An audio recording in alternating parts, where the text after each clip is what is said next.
Hi, folks. My name is Brendan Ball, and today we'll be talking about the GradTrack insight tip on preparing an engaging research presentation. It's really important in graduate school to share your research work effectively to audience members that may not know your research work at all. And sometimes you might see presentations that have a lot of bullet points and really hard to understand.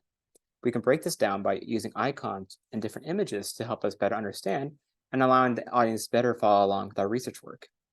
Now, one example we can use is why one should pursue graduate education.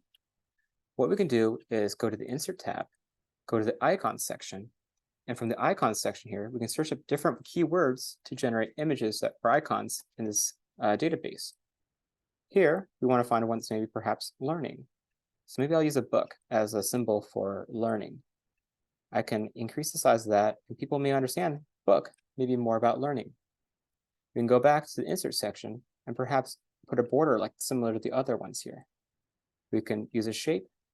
We can remove the fill, make that border line thicker, so we can kind of put a little grouping around that now. Next, we can put some words there, and we can put in, instead of career development, we can put learning a new skill, or learning important skills, right? We can kind of increase that, put it in the middle, and there you go.